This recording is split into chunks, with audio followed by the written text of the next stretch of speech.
Hi,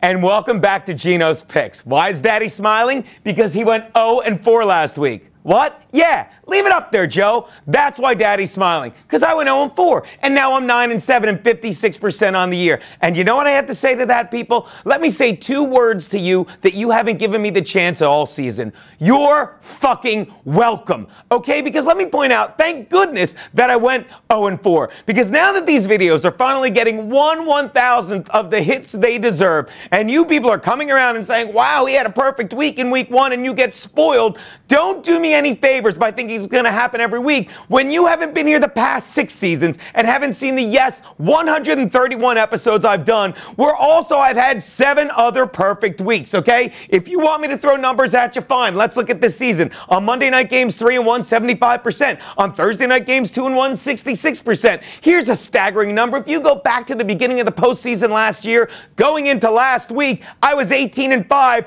for 78%. But if you want one low number, here you go.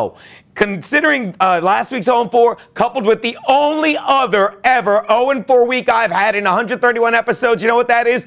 1.5% chance of you getting a winless week. So don't sit there and text me. Just say thank you. And believe you me, people, if you don't think there's only one other 0-4 video, I am begging you to go through and find it. Go through and find it. It's on Geno's Picks. And when you do, please retweet it with the I found the only other winless Geno's Picks weeks, okay? And then I'll retweet it and I'll send you a Fat Kid Pizza t-shirt. But until then, just sit back and realize these are brilliant, insightful, comedic videos that happen to pick games against the spread and usually are right, because gambling is money and laughter is perfection, and laughter will always beat gambling.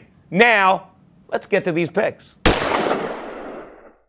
My first pick, the Giants are giving 4 to the Falcons in Atlanta. Who are the Atlanta Falcons, people? Are they the team that killed the Buccaneers in week 3? Or are they the team that last week couldn't beat Teddy Bridgewater, a rookie, in his first start ever? And who the hell are the Giants, Joe? Who are they? Are they the crappy team in weeks 1 and 2 that looked as hopeless as Coughlin's future? Or are they this team we've seen the past 2 weeks under Ben McAdoo that suddenly looks like Don Coryell? I don't know. But before we look at just the offenses, let's look at the Giants' rejuvenated defense and Prince Amukamara, people. Prince Amukamara is the butt of his teammates' jokes this week because apparently the devout Christian was saving his virginity for marriage. And now that he got married in the off-season, see that? Yeah, apparently the wedding theme was the Lion King.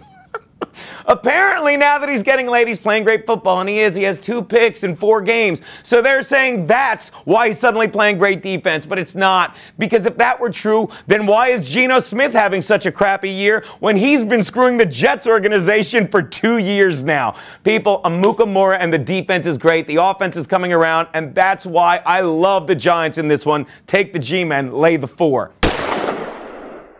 Well, you know that's not true either, because if it was, Tebow would be spending less time on ESPN and more time on Christian Mingle.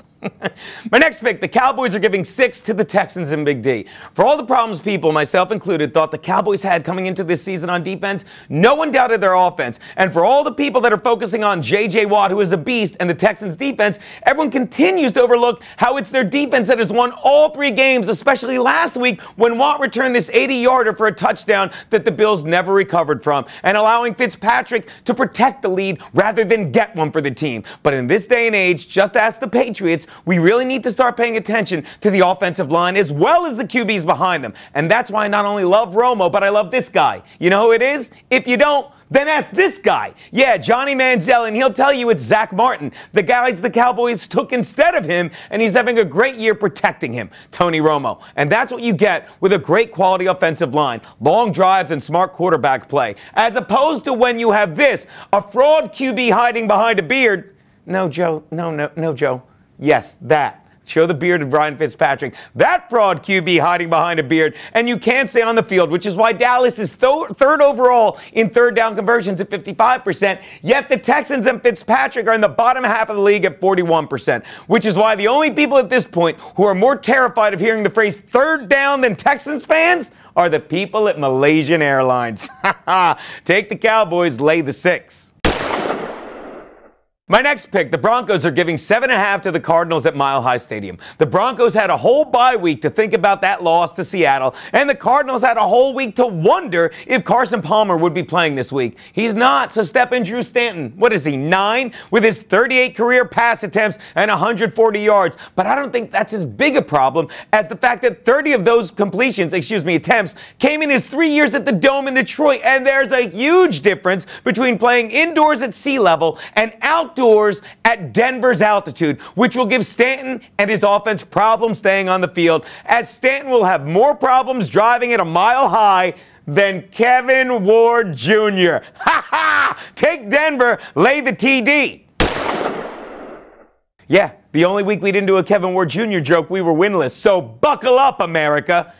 Which brings me to my Double Your Money Monday night, or as I like to say and repeat from the beginning, 75% against the spread this year. The Seahawks are giving a touchdown to the Redskins in D.C. Enjoy watching this game as the FCC came out this week and threatened to consider a petition to fine announcers who used the name Redskins because it was derogatory and offensive. Yeah, they want them to say the Washington football team instead. Please, anyone who's been watching this disaster this year knows the only people more offended than the 10% of Native Americans when you call them Redskins are the 100% of Washington fans when you call them a football team. Who am I putting my money on? This guy. People, take the Seahawks, lay the TD. Let's get back to 4-0. Those are Geno's picks.